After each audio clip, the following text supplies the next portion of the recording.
Autumn cold has turned the star wheel, winter is upon us.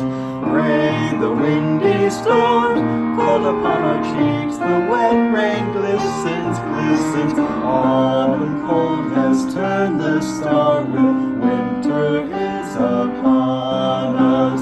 Leaping is the fire, golden in the glass, the cider glows like amber. Autumn cold has turned the star wheel, winter is upon us.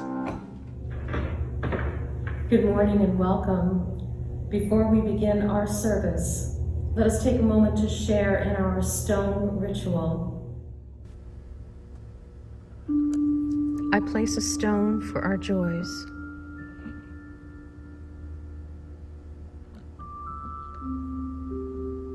One for our sorrows.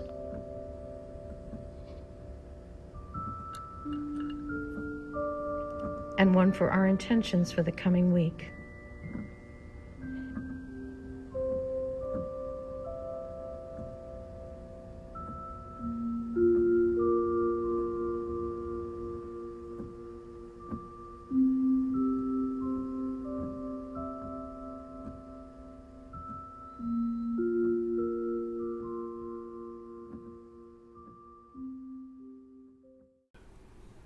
The UUCT care team follows up with congregants who are experiencing joys or sorrows. The care team also addresses needs of congregants. The care team can be contacted by email at careteam@uutampa.org. And now to our service. Okay. Good morning, UUCT friends. We are the Jealouses, and we're serving you as your worship associates for today's service. We hope you are well, staying warm and healthy.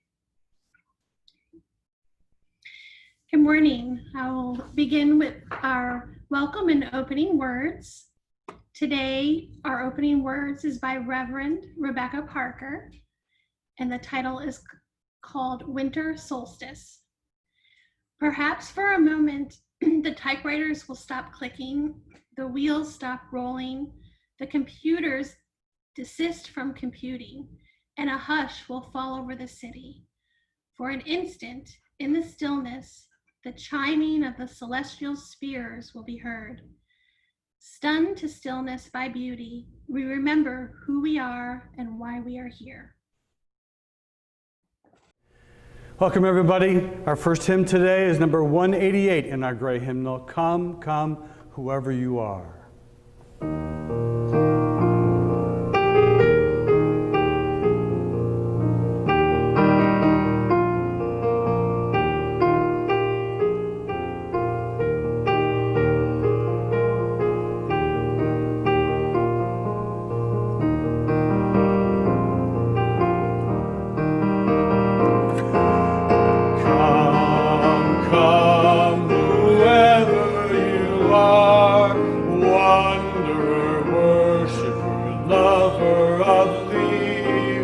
Ours is no caravan of despair. Come yet again, come. Come, come, whoever you are, wanderer, worshiper, lover of leaving. Ours is no caravan of despair.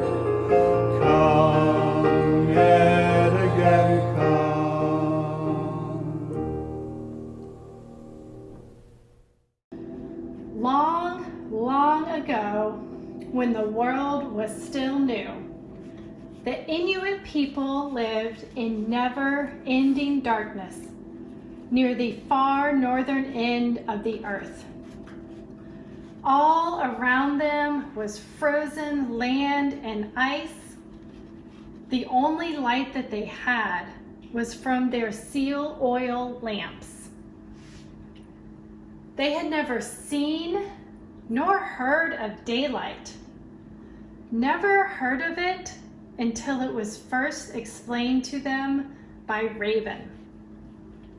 Raven was a visitor who traveled far and wide in the Northlands and to the south.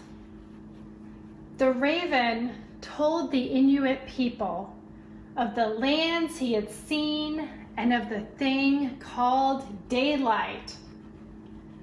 At first, they did not believe him.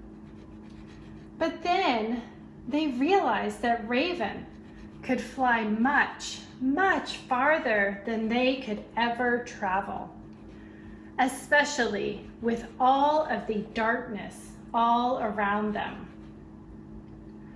"What is this daylight you speak of?" asked the people. Raven replied, "It is brighter than any star or flame. It lights up the whole sky like lightning, but instead of a flash, it stays." Some of the Inuit went on, "How can this be? Imagine if we had some of this daylight. We could fish and hunt for longer. We could see when the polar bear comes and where the cracks in the ice are. We would not have to use so much seal oil in our lamps." The people were fascinated by the story of the light and asked Raven to tell the story about it again and again. Then they began to beg Raven to bring them back some of the daylight from his travels. Raven was always eager to help the Inuit. They were good friends, and even though he loved telling stories, he was beginning to tire of telling the same story again and again. He longed for new stories to create and tell. "I will try," he said. "The daylight is very far away, and it will be a long trip. I will be gone for many, many days." Okay, we're going to do a responsive reading now. This is The Moment of Magic by Victoria Safford, adapted into a responsive reading. In your order of service is a responsive reading for the season. Please join in reading the bold print. Now is the magical moment when the whole round earth turns against the sun. And here's a blessing.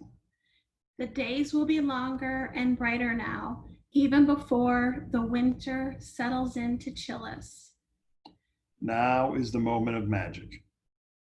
Nathan? When the people beaten down and broken, when nothing left but misery and candles, and their own clear voices kindle tiny lights and whisper secret music.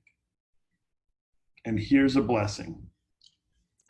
The dark universe is suddenly illuminated by the lights of the menorah, suddenly ablaze with the lights of the kinara, and the whole world is glad and loud with winter singing. Now is the moment of magic. When an eastern star beckons the ignorant toward an unknown goal. And here's a blessing. They find nothing in the end but an ordinary baby, born at midnight, born in poverty, and the baby's cry, like bells ringing, makes people wonder as they wander through their lives what human love might really look like, sound like, feel like. Now is the moment of magic, and here's a blessing. We already possess all the gifts we need. We already receive our presents, ears to hear music, eyes to behold light, hands to build true peace on earth, and to hold each other tight in love. Raven flew for many, many miles over the frozen land until he saw a glimmering light on the horizon.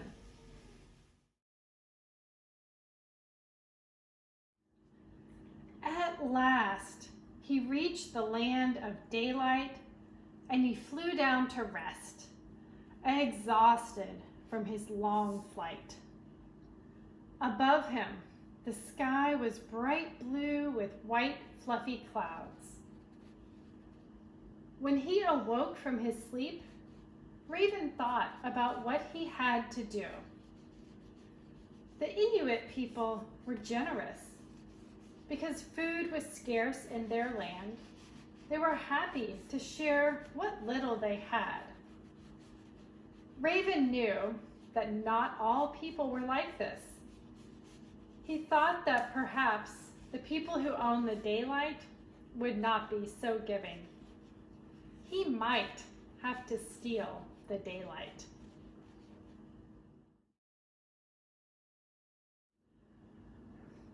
Raven had landed near a village on the edge of a vast forest. He knew the chief of this village kept the daylight inside his great lodge. He sat on a tree branch, thinking about how he was going to get this bit of sunlight to bring back to his Inuit friends. Soon he saw a girl come out of the forest. She was walking toward the village. Some say that Raven followed her, staying in the shadow of the trees. Others say that he turned himself into a speck of dust and settled onto her coat. In either case, the raven was with the girl when she entered the lodge of her father, who happened to be the chief of the village.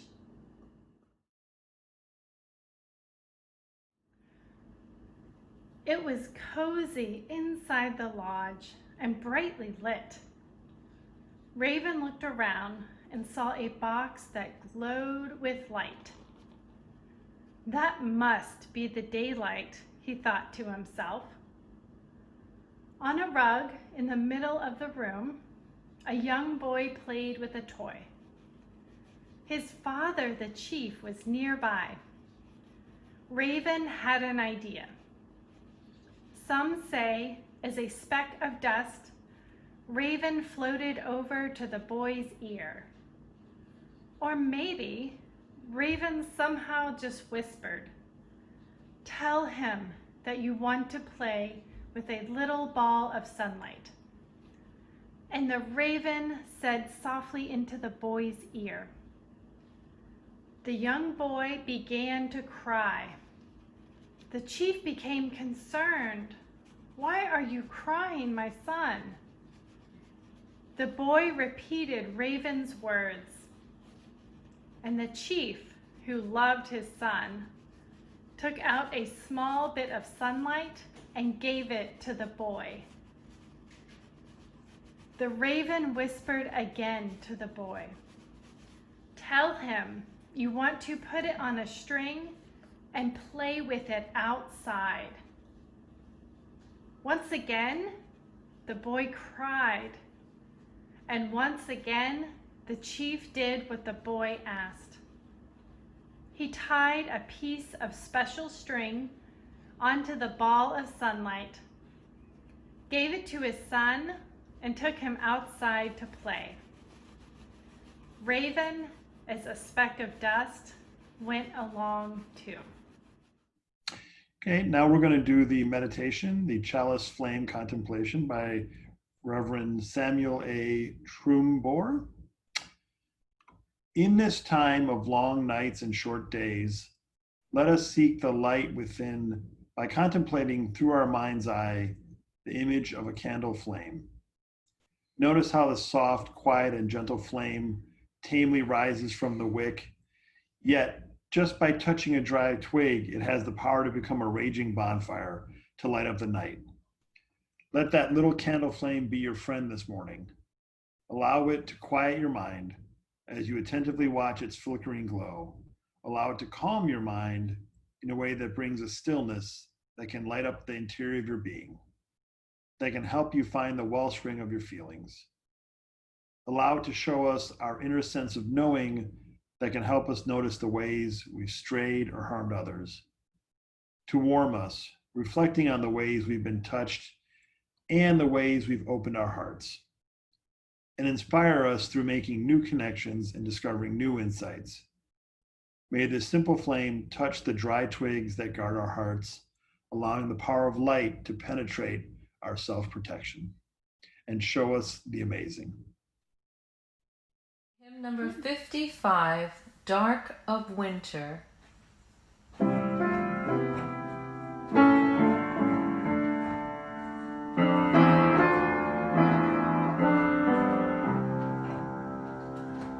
Dark of winter, soft and still, your quiet calm surrounds me. Let my thoughts go where they will, ease my mind profoundly, and when my soul will sing a song, a blessed song of love eternal, gentle darkness, soft and still, bring your quiet to me. Darkness, soothe my weary eyes, that I may see more clearly. When my heart with sorrow cries, comfort and caress me. And then my soul may hear a voice, a still small voice of love eternal.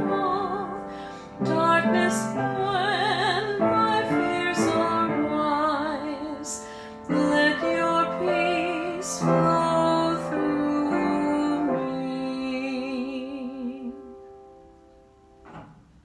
The traditional story has it that Raven quickly transformed himself from a speck of dust into a bird, and he swooped down, grabbed the sunlight from the boy, and took off with the ball of sunlight before anyone realized what was happening.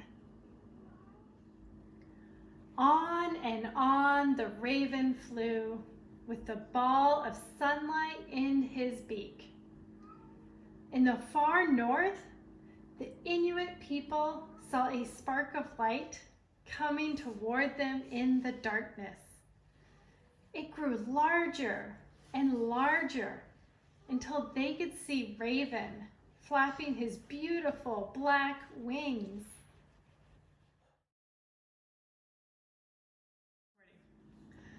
The Inuit people were overjoyed. Raven called out that it was only a small piece of sunlight, for that was all he could carry, and it was only enough light to last for 6 months. Even so, his friends were very grateful and thanked him again and again. Then Raven dropped the ball, and it shattered on the ground, spreading light everywhere. The sky grew bright, the snow and ice sparkled, and the people could see colors all around.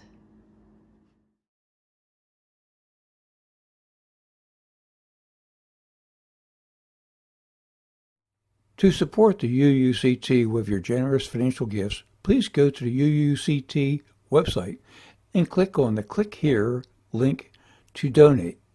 It will take you to our donation page, and you can securely make your donation to the church. Thank you.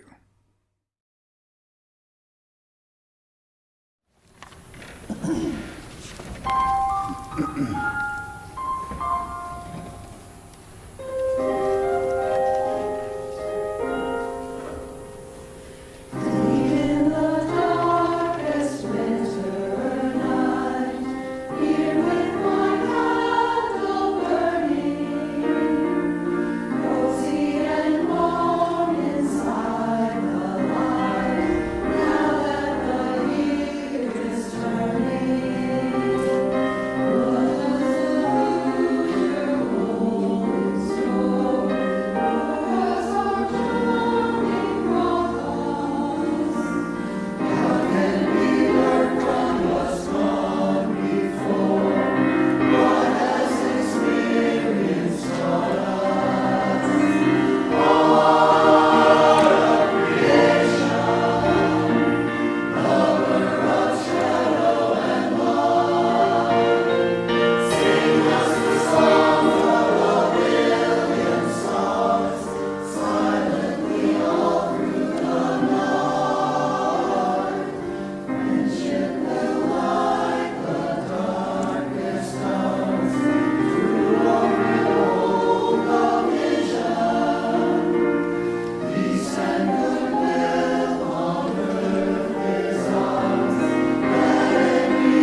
We will always remember you, the people said to Raven. To this day, the Inuit live for half a year in darkness and half a year in daylight. They are friends with the raven, and they appreciate their times of daylight and their times of darkness. They share stories and lessons of Raven's adventures and trickery. Generations of Inuit know that the light will always return. They appreciate the gifts of sunlight and the gifts of stories from Raven.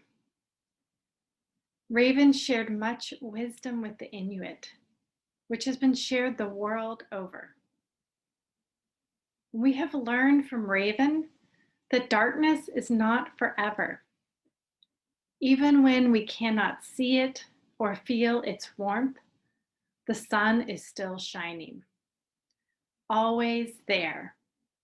In the same way that love is always there, even in those times when we cannot feel it.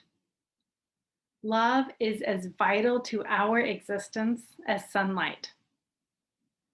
And when you share the kind of love that Raven and the Inuit shared, you will do extraordinary things to show your love and care for each other. Because we know that we need all of us to make it. And our love for each other will give us the strength to carry each other through whatever hardship might come our way. And sunlight, be it metaphorical or real, is something that everyone needs. Our interconnected web relies on the sun's rays to exist. So when some try to hoard resources that are needed by all, sometimes we need to get crafty. Bending the arc towards justice has never been done without resisting the status quo. Bending the arc requires courage and sometimes getting into good trouble. Raven shows us that we can work creatively to create more justice and equity in our world. We can do hard things and solve complicated problems. Raven shows us that sometimes it just takes one person to do something bold, something impossible, and that can change the course of our lives forever. In this time when we are anxiously awaiting a return to brighter days, when we are longing to feel the warmth of a sun that we know is still there, let us remember Raven's trickery, Raven's commitment to his friends, and Raven's courage. May we carry with us that courage, that commitment to each other, and a bold willingness to get into good trouble as we move through this holiday season and into the new year.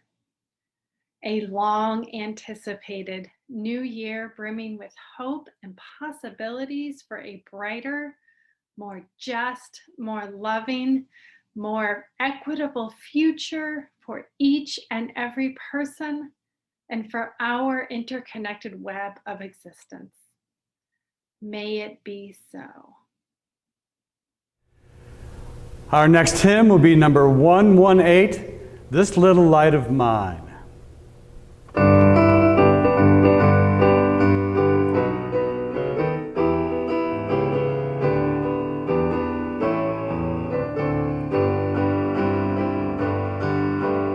This little light of mine, I'm gonna let it shine. This little light of mine, I'm gonna let it shine. This little light of mine, I'm gonna let it shine. Let it shine, let it shine, let it shine. Everywhere I go, I'm gonna let it shine. Everywhere I go, I'm gonna let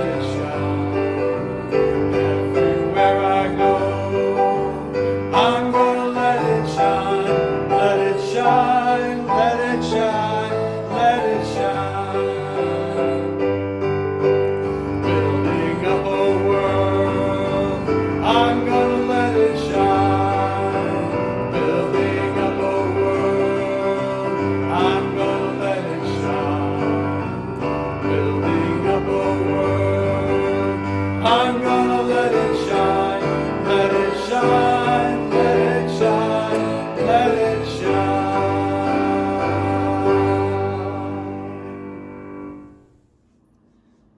When the candle dims, the wax almost spent, the light turns amber like a sunset.